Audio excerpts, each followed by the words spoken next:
Hello guys, welcome back to my YouTube channel. I am Jeet Sinha और आज के video में हम लोग बात करने वाले हैं प्रपोजल के बारे में। प्रपोजल जो कि कॉन्ट्रैक्ट एक्ट के सेक्शन 2 सब क्लॉज ए में दिया गया है। तो आज हम लोग डिटेल में जानेंगे प्रपोजल के बारे में। तो हम लोग इस वीडियो में जानेंगे क्या क्या एसेंशियल एलिमेंट होते हैं प्रपोजल के और किस किस तरह के प्रपोजल होते हैं और प्रपोजल के लिए क्या क्या कंडीशन नेसेसरी है। तो इस वीडियो में आप लोग बने रहें। तो प्रपोजल जो होता है कोई भी कॉन्ट्रैक्ट का फर्स्ट स्टेप होता है। जैसे कि अब मान लीजिए एक एग्जांपल के थ्रू मैं आपको बताता हूँ कि क्या होता है प्रपोजल। मैं ये बुक बेच रहा हूँ, क्या आप लेंगे? कितने में तुम ये बुक बेच रहे हो? 100 रुपए में। ये बुक खरीद लूंगा 100 रुपए में।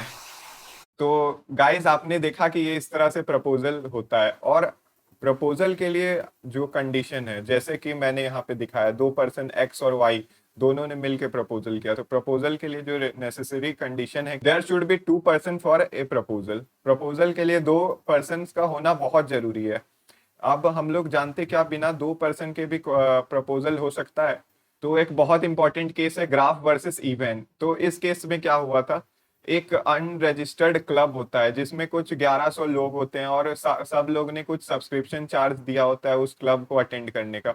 तो वहां पे वाइन जो होती है वो सप्लाई होती है, वाइन लोग वहां पे पीते हैं, ड्रिंक करते हैं। जो ये क्लब का पर्पस होता है कोई भी एक सोशल वर्क के लिए, सोशल इंटरकोर्स के लिए होता है। तो वाइन इसको सेल किया जाता है और यहाँ के मेंबर्स उसको कंज्यूम करते हैं। तो अब यहाँ पे इस क्लब को सू कर दिया जाता है, उनको सू किया जाता है कि आप लोग बिना किसी लाइसेंस के सेल कर रहे हैं वाइन, तो वो यहाँ पे इलीगल है। तो अब जो क्लब होता है उनका प्ली होता है कि अनरजिस्टर्ड पर्सन एक लीगल पर्सन नहीं होता है, तो आप हमें सू तो पहली बात नहीं कर सकते।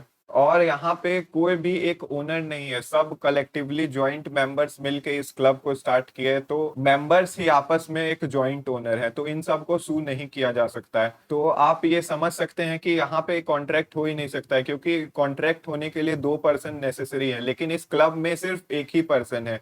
और सारे जो ट्रस्टीज मिलके जिन्होंने क्लब बनाया वो एक जॉइंट ओनर है, तो इनको सू नहीं किया जा सकता है। और इसी से हम लोग को पता चलता है कि एक प्रपोजल के लिए 2 पर्सन का होना बहुत जरूरी है। तो यहाँ पे कोर्ट भी यही हेल्ड करती है कि since there was no proposal made, तो यहाँ पे कोई कॉन्ट्रैक्ट ही नहीं है। और सेल सेल टैक्स जो है वो भी नहीं असेस किया जा सकता है, क्योंकि यहाँ पे सेल्फ कंजम्पशन के लिए गुड लिया जा रहा है, क्योंकि ओनर खुद कंज्यूम कर रहे हैं जो भी गुड्स ले रहे हैं। तो यहाँ पे ये टैक्सिंग लाइबिलिटी से बच रहे हैं, क्योंकि यहाँ पे 2 पर्सन के बीच में ट्रांजेक्शन नहीं हो रहा है। दूसरा जो इसेंशियल कंडीशन है कि प्रपोजल जो है वो कम्युनिकेटेड होना चाहिए, दूसरे पर्सन तक वो कम्युनिकेट होना चाहिए कि वो प्रपोजल, एक तरह से मान लीजिए कि आपने किसी को प्रपोजल दिया, तो और उसके नॉलेज तक ये बात आनी चाहिए कि मुझे प्रपोजल दिया गया है। तो इसका एक बहुत इंपॉर्टेंट केस आता है लालमन शुक्ला वर्सेस गौरी दत्त। लालमन शुक्ला वर्सेस गौरी दत्त एक बहुत इंपॉर्टेंट लैंडमार्क केस है इस पॉइंट को लेकर कि क्या प्रपोजल की कम्युनिकेशन इंपॉर्टेंट है किसी भी पर्सन को उसको एक्सेप्ट करने के लिए।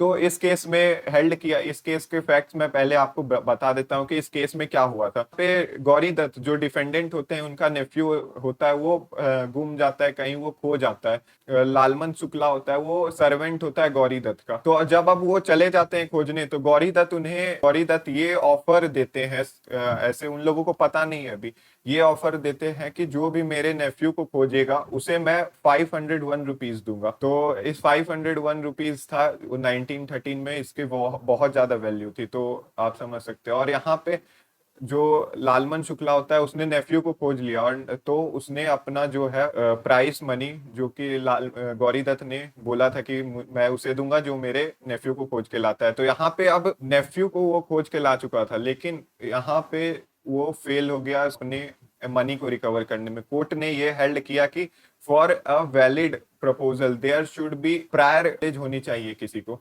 एक्सेप्टेंस करने के लिए। वो पहले अपना वर्क नहीं कर सकता है फिर बाद में प्रपोजल हो, प्रपोजल पहले होना चाहिए एक्सेप्टेंस से। तो ये बताया गया। और यहाँ पे दूसरा पॉइंट जो वैलिड पॉइंट है कि नॉलेज में नहीं आया था लालमन शुक्ला के, जब ये ऑफर मेड किया गया था, तो वो बाद में क्लेम नहीं कर सकता किसी दूसरे से उसे पता चला कि ये ऑफर था और मैं आज आके क्लेम कर रहा हूँ, तो वो यहाँ पे लालमन शुक्ला जो है वो नहीं कर सकता है क्लेम। तो ये हेल्ड किया गया था। अब हम लोग बढ़ते हैं तीसरे इसेंशियल कंडीशन से जो प्रपोजल के लिए। तो तीसरा इसेंशियल कंडीशन है कि वहां पे विलिंगनेस होनी चाहिए। विलिंगनेस किस चीज के लिए, कि एसेंट मिले। मैं अपना प्रोडक्ट किसी को बेच रहा हूं तो मुझे उससे एसेंट मिलने की ये विलिंगनेस होनी चाहिए। आप प्रपोजल में विलिंगनेस का है कि आप किसी से एसेंट लेने के लिए, मैं अपना आज ये पेन बेच रहा हूँ, सेल कर रहा हूँ, तो अब ये मुझे इसका एसेंट लेना होगा। तो ये जो एसेंट, मैं पेन, ये मेरा बहुत अच्छा चलता है पेन, और मैंने ऑफर किया आप मुझसे ये 10,000 में ले लो। तो 10,000 में आपको ये पेन, आज मैं आपसे एसेंट लेने के लिए कि आप ये पेन लोगे मुझसे, आपने अगर हाँ कर दिया तो वो प्रॉमिस बन जाती है, जो कि हम लोग नेक्स्ट वीडियो में देखेंगे। तो अगला कंडीशन है कि प्रपोजल होता है वो एक्सप्रेशन होता है हमारे विलिंगनेस का, कि हम लोग कुछ किसी पर्सन से करवाएं या ना करवाएं। तो ये हमारा है। तो ये 4 इसेंशियल कंडीशन थे प्रपोजल के लिए। तो अब हम लोग आगे बढ़ते हैं। तो गाइस अब हम लोग बढ़ते हैं इनविटेशन और टू प्रपोजल की ओर। तो इनविटेशन टू प्रपोजल क्या होता है और प्रपोजल में क्या डिफरेंस है, अब हम लोग आगे देखते हैं। तो इनविटेशन टू प्रपोजल में क्या होता है कि मैं किसी पर्सन को अपनी ओर इनवाइट कर रहा हूँ कि वो मुझे मुझे आके कुछ ऑफर करे, तो वो इनविटेशन टू प्रपोजल है। इसमें मान के चलिए ये एक पर्सन ए और बी है। ए ने एक जनरल एडवर्टाइजमेंट किया कि कोई भी पर्सन मुझे आके मुझसे ऑफर कर सकता है, ये मैं सेल करने वाला हूं। तो अब यहाँ पे उसने ओपन एंड छोड़ा है कि बहुत सारे पर्सन जो है इसको आके इनविटेशन टू प्रपोजल कर सकते। तो एडवर्टाइजमेंट एक बहुत अच्छा एग्जांपल है कि इनविटेशन टू प्रपोजल का। इनविटेशन टू प्रपोजल का बेसिकली आप ये मतलब समझिए कि मैं किसी को बुला रहा हूँ कि वो मुझे ऑफर करे। प्रपोजल को ऑफर भी बोलते हैं, तो वही ऑफर मुझे करे। तो इनविटेशन टू प्रपोजल का एक बहुत इंपॉर्टेंट केस है pharmaceutical society versus Boots Cash Chemist Limited का केस। बूट कैश केमिस्ट है जिन्होंने नया तरीका खोजा था कि वो अपने कस्टमर को कैसे मेडिसिन बेच सकते हैं। अपने जो सारे मेडिसिन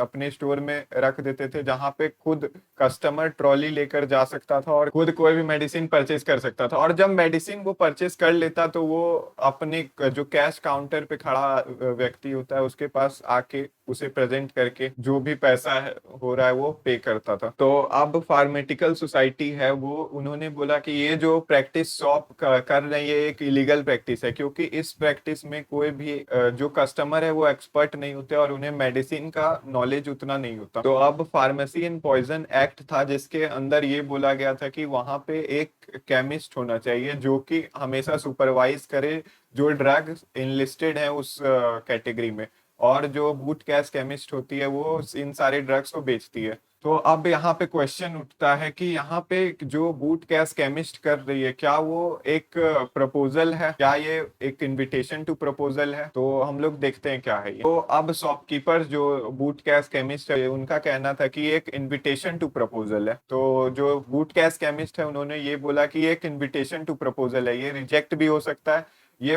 फुल सेलर के चॉइस पे होता है कि वो सेल करे या ना करे। उसे अगर लगता है कि वो सुटेबल ड्रग्स नहीं है तो वो ना भी कैंसिल भी कर सकता है। तो यहाँ पे ये प्रपोजल नहीं है, ये एक इनविटेशन टू प्रपोजल है। ये कंटेंशन था हमारे डिफेंडेंट का, बूट कैश केमिस्ट का। तो उनका कहना था कि यहाँ पे जब ये प्रपोजल ही नहीं है तो ये कोई वायलेशन नहीं है एक्ट का। तो अब इस केस में कोर्ट ने ये हेल्ड किया, ये डिफेंडेंट के फेवर में बोला कि यहाँ पे जो मेडिसिन का डिस्प्ले है ये कोई ऑफर नहीं है, ये बल्कि इनविटेशन टू ऑफर है। जब अब कोई कस्टमर बास्केट में गुड रखते हैं तो वो सेलर से ये ऑफर करते कि वो गुड्स खरीद सकते हैं, लेकिन असल में ये तब प्रपोजल तब कंप्लीट होता है जब ये कैश डेस्क तक आता है। तो उस पॉइंट पे जो केमिस्ट वेरीफाई कर रहा होता है तो उस कारण से ये एक्ट का वायलेशन नहीं होगा, क्योंकि वहां पे भी सुपरविजन है एक्ट का। जब जब जहाँ पे कैश डेस्क पे जब कोई एक कस्टमर ये मेडिसिन को लेकर आता है परचेज के लिए तो वहां पे भी वो जो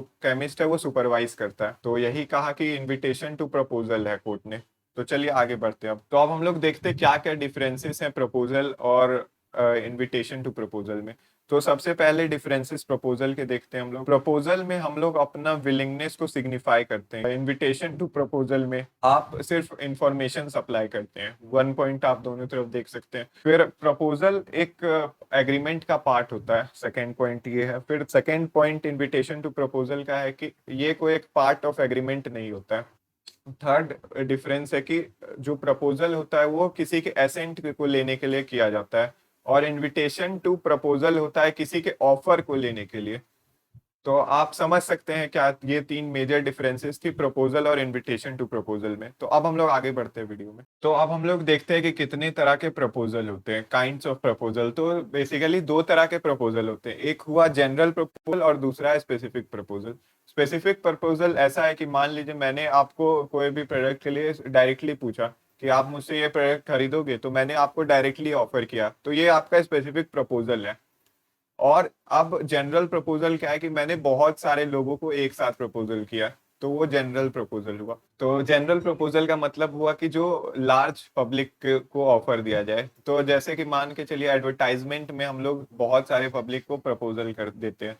अगर हमारे पास मल्टीपल, जैसे कि हम लोग अपने कोई भी शॉप का प्रचार कर रहे हैं, तो वो तो अलग चीज है, वो इनविटेशन ऑफ प्रपोजल है। जनरल प्रपोजल का मतलब है कि कोई ऐसा चीज है कि जो बहुत सारे लोग कंज्यूम कर सकते हैं और हम उनको ऑफर दे रहे हैं, तो वो आपका जनरल हुआ। तो जनरल प्रपोजल में ये है कि कोई भी सोसाइटी का मेंबर है उसको एक्सेप्ट कर सकता है। अब अगर कोई मेडिसिन कंपनी ये बोल रही है, ये क्लेम कर रही है कि उनके मेडिसिन को खाने से ये बीमारी नहीं होगी, कोई भी पर्टिकुलर बीमारी नहीं होगी, तो ये बिल्कुल तरीके से ठीक हो जाएगी पूरे तरीके से, और फिर कोई पर्सन है वो बीमार हो जाता है, तो फिर वो जनरल ऑफर के जनरल प्रपोजल के कैटेगरी में फॉल करता है। तो ये इसका बहुत इंपॉर्टेंट केस है Carlill versus carbolic smoke ball company.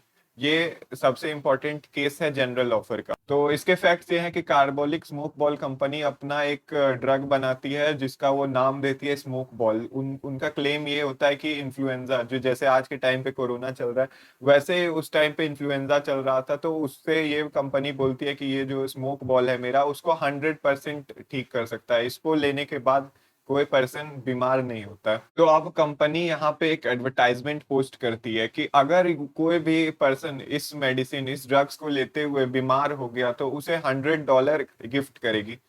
अगर कोई पर्सन बीमार हो गया कार्बोलिक स्मोक बॉल के प्रोडक्ट को लेने के बाद भी। उन्होंने ये कंडीशन बताया कि अगर कोई हमारे जो भी इंस्ट्रक्शन दिए हुए हैं उस हिसाब से अगर कोई पर्सन ले रहा है तो उस वो बीमार हो ही नहीं सकता इन्फ्लुएंजा से या फिर कोई भी अदर डिजीज जो कि क्लेम की गई थी एडवर्टाइजमेंट में। तो अब एक लेडी होती है कार्लिल, तो अब जो कार्लिल होती है वो उसने ये एडवर्टाइजमेंट देखा होता है और कार्लिल ने जैसे इंस्ट्रक्शन दिए होते हैं उस हिसाब से वो मेडिसिन लेना स्टार्ट कर देती है। लेकिन कुछ दिनों बाद, कुछ वीक्स के बाद उसे भी इन्फ्लुएंजा हो जाता है। तो अब मिस कार्लिल होती है वो अपना €100 जो है क्लेम करती है। तो डिफेंडेंट का ये कहना था कि जो ये हमारा ऑफर है ये सिर्फ एक इनविटेशन टू ऑफर है, ना कि कोई एक ऑफर है। दूसरा पॉइंट उनका था कि यहाँ पे कोई कम्युनिकेशन नहीं हुआ है, कम्युनिकेशन कोई डन नहीं हुआ है दोनों के बीच में, तो इसे वैलिड ऑफर या कुछ नहीं कह सकते हैं। फर्स्ट पॉइंट था कि ये इनविटेशन टू ऑफर है, सेकंड पॉइंट है कि यहाँ पे कोई कम्युनिकेशन नहीं हुआ है, थर्ड पॉइंट हुआ है कि प्रैक्टिकल पॉसिबिलिटी नहीं होती है कोई भी जनरल ऑफर की फुलफिलमेंट की। वी कांट नो कि anybody have done well according to our instruction और नॉट। तो प्रैक्टिकल जो पॉसिबिलिटी है परफॉर्मेंस की वो पॉसिबल नहीं होती है, क्योंकि जनरल जनरल ऑफर में बहुत सारे लोग होते हैं और हर किसी से ये पता नहीं चल सकता है कि वो परफॉर्म हुआ है भी या नहीं भी हुआ है सही तरीके से। तो अब यहाँ पे कोर्ट ने हेल्ड किया कि यहाँ पे ये इनविटेशन टू ऑफर नहीं बल्कि ऑफर है, क्योंकि यहाँ पे जो एडवर्टाइजमेंट कंपनी ने प्रिंट किया था उससे ये साफ पता चल रहा है कि यहाँ पे ये इंस्ट्रक्शन प्रोवाइड कर रही है, और जहाँ पे भी इंस्ट्रक्शन प्रोवाइड होता है वो एक प्रपोजल होता है। और जो पॉइंट था कि जनरल प्रपोजल की प्रैक्टिकल पॉसिबिलिटी नहीं है, तो कोर्ट ने ये बोला कि जनरल प्रपोजल भी एक नॉर्मल प्रपोजल की तरह एक वैलिड प्रपोजल है और उसे भी एक नॉर्मल कॉन्ट्रैक्ट की तरह इन्फोर्स किया जाना चाहिए। जैसे कि कंपनी ने बोला था ये proposal to public at large है, बट यहाँ पे ऐसा कुछ नहीं है कि ये proposal to public at large है, बल्कि ये उसी पर्सन पे अप्लाई होगा जो पर्सन खुद आगे चल के आए और इसको एक्सेप्ट करे। तो यहाँ पे कोर्ट ने यह हेल्ड किया कि यहाँ पे कंपनी को मिस कार्लिल को €100 जो है वो पे करने होंगे एज ए कंपनसेशन और एज ए रिवॉर्ड, जो कि कंपनी ने एडवर्टाइजमेंट में क्लेम किया था। तो गाइस अब हम लोग बात करने वाले हैं कुछ स्पेशल केसेस जो कि प्रपोजल से रिलेटेड है। तो जैसे कि अगर मान लीजिए क्या किसी से प्राइस पूछना, आप किसी दुकान पे जाते हैं और उनसे सिर्फ प्राइस, केवल प्राइस पूछते हैं, तो क्या वो आपका प्रपोजल हुआ? क्या उससे जो आप दूसरे पार्टी को बाउंड कर सकते हो? हमें इस सिचुएशन का आंसर हमें मिलेगा एक केस जो कि बहुत इंपॉर्टेंट है, हार्वे वर्सेस फेसी। तो इस केस में क्या होता है, मैं आपको इसके फैक्ट्स बता देता हूँ। हार्वे लेटर के थ्रू पूछता है कि will you sell your Bumper Hall Pen. Harvey ये भी पूछता है what is the minimum price of your Bumper Hall Pen. तो उसका रिप्लाई करते हुए फेसी ये बोलता है the lowest price of the Bumper Hall is $900। वो फेसी रिप्लाई करते हुए ये बोलता है। फिर यहाँ पे कुछ दिनों बाद जब तक फेसी दूसरे किसी को किंगस्टन में अपना लैंड ये सेल कर चुका होता है, तब किसी से नेगोशिएशन की बात हो रही होती है, तब इसका लेटर आता है हार्वे का फेसी के पास कि तुम मुझे $900 में ये सेल कर दो। तब तक क्या होता है कि ये बिक चुका होता है किंगस्टन में। तो अब यहाँ पे जो हार्वे होता है वो सू कर देता है कोर्ट में ताकि वो सेल ना कर सके किसी को। तो यहाँ पे अब कोर्ट के पास ये जब मैटर पहुंचता है इंजंक्शन के लिए, तो कोर्ट ये फैसला सुनाती है कि यहाँ पे हार्वे ये नहीं कह सकता है कि फेसी बाउंड है क्योंकि उसने प्रपोजल को एक्सेप्ट किया, क्योंकि सिर्फ प्राइस पूछना और प्राइस बताना ही सिर्फ आपके प्रपोजल का पार्ट नहीं होता है उसके लिए, और इससे आप कहीं भी नहीं कह सकते कि ये एक्सेप्टेंस है। तो इसमें फेसी का ये रिप्लाई होता है कि सिर्फ टेलीग्राम पे इंफॉर्मेशन लेना वो सिर्फ एक प्रपोजल नहीं होता और उससे कहीं भी एक्सेप्टेंस नहीं हो सकता है, क्योंकि वो सिर्फ एक सप्लाई ऑफ इंफॉर्मेशन था, ना कि एक्सेप्टेंस। और कोर्ट ने भी आगे चल के यही हेल्ड किया। तो अब हम लोग बढ़ते हैं अपने अगले सिचुएशन की तरफ। तो अगला जो स्पेशल केस है वो है कि क्या हम लोग प्रपोजल बिना बोले विदाउट स्पीकिंग भी कर सकते हैं क्या। तो इसका आंसर है यस, हम लोग विदाउट स्पीकिंग भी किसी से प्रपोजल कर सकते हैं। जैसे कि मान लीजिए आप कोई भी बस पे चढ़ते हो, बस पे आप बोर्ड करते हो कहीं एक प्लेस से दूसरे प्लेस जाने के लिए, वो बस का कंडक्टर पहले से बुलाता है कि अगर आपको वहां पे या फिर बस पे कोई ऑफर लिखा हो रहता है a place to be place ये बस जाएगी, और आप बस पे चढ़ जाते हो, तो ये आपका एक्सेप्टेंस है। तो यहाँ से आप प्रपोजल का एक्सेप्टेंस हो जाता है, आप इम्प्लाइड एक्सेप्टेंस। और सेक्शन 9 भी बताता है कि प्रॉमिस जो होता है वो एक्सप्रेसली भी हो सकता है और इम्प्लाइडली भी हो सकता है।